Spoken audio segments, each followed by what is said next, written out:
Excel accounting practice problem. Bill for hourly services of staff, set up items, and enter billable time. Get ready, because we're about to excel.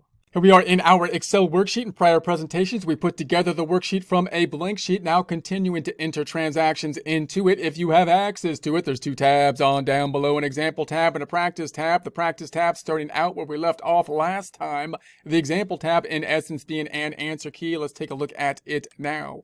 We're going to be imagining a situation where we're billing out time similar to a situation you would see in a CPA firm, bookkeeping firm, or law firm, where you often have partners which are billing out the time of the staff, having some rate that they're going to be applying to create the invoices. In order to do that, then they would need the staff to be tracking their billable hours in some way, shape, or form, and then have some kind of billable rate either by the activity the staff is doing or just applied to the staff member, their time that you're going to be billing out, so that you can then create the invoices.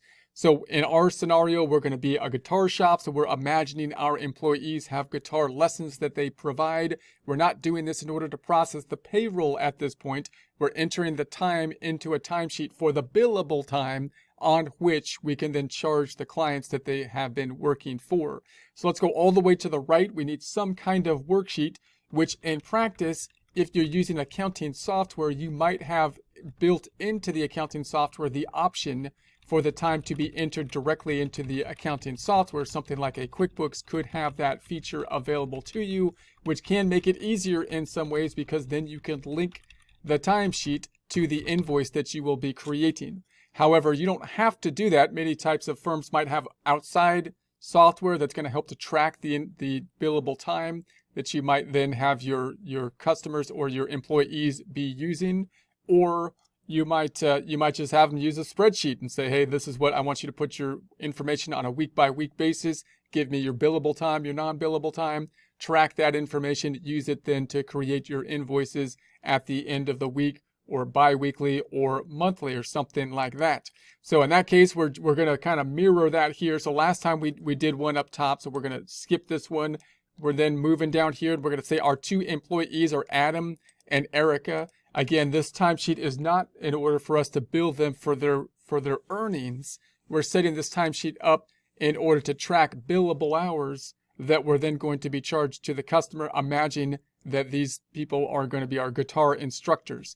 So then we're going to say that we just charged the time for Adam at $75. You could try to set up a different kind of schedule to try to say, Adam, give me your billable time by what you did, and try to charge by item, by service item they do. Or again, you might just charge by the billable rate for that particular person, that employee. And that's what we're going to do, say $75 for that employee. We just made up the customers here. So customer 1 and 2, we're imagining these people that you had guitar lessons with. We got lazy, didn't put a name in there. So we got the person 1, customer 1, and customer 2, that he did work on Monday and Wednesday, and then Tuesday and Thursday. And then we're going to do the same thing for Erica here with the customers that they worked on, and then apply out the invoices that we'll do in a following presentation based on that information.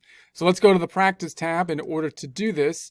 And what I'm going to do is I'm going to go all the way to the right, and we're just going to construct our timesheet once again, which you could do in accounting software sometimes, but you might just use like a worksheet like this and say, track your hours, give it to me.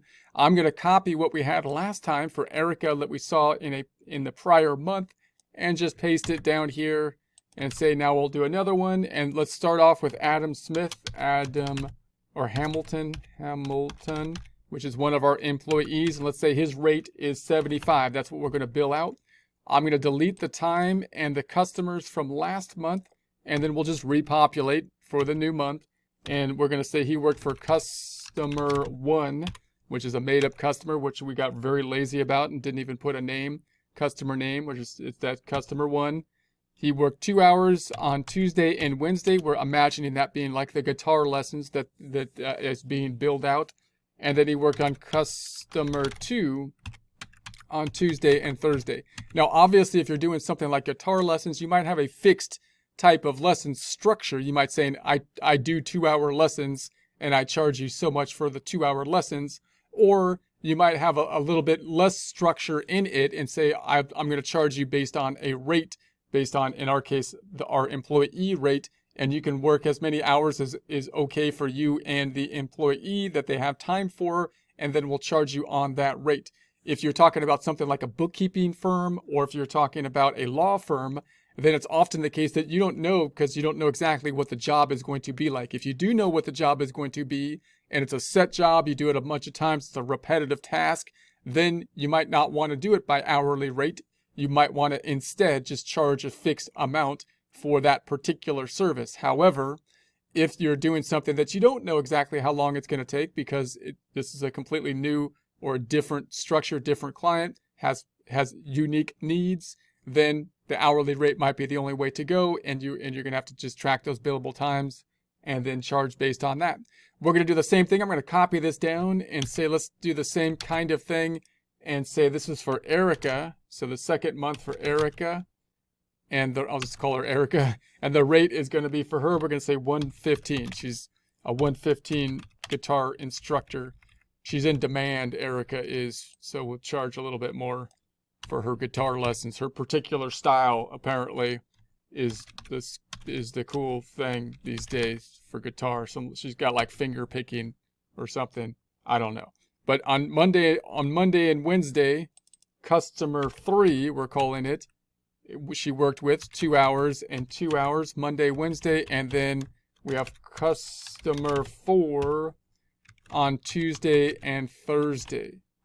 So then we're just going to sum that up. So that's going to be total 8 hours for the 4 customers. Now we're going to have to bill these 4 customers, which we will do in a future presentation. For now, let's just add them to our subledger, so we know that we're going to have to track those new customers. So I'll add them to my subledger, and then we'll create invoices in essence, or transactions similar to what would be created if an invoice was created for a service item.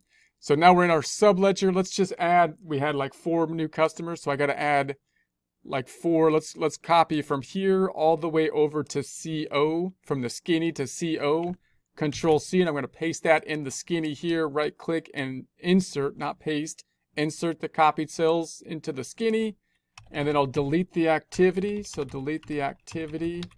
So we're starting at 0 and deleting the activity, starting at 0, deleting the activity, starting at 0, deleting the activity, and starting at 0, deleting the activity and the name.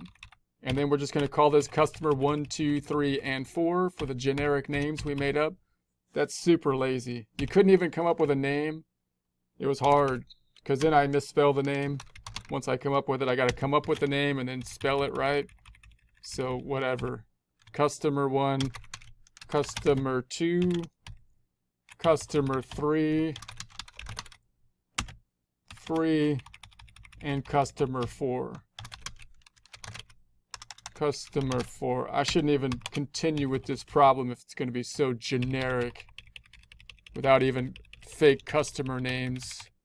Let's go ahead and add that to our total. Double click on this one, go to the end of it, and we're going to add those 4 customers. So we're going to say at the end, this one plus this one plus this one plus this one. Okay, so now we've got everything we need to set up our invoices to bill out the time for our staff, which we'll do next time.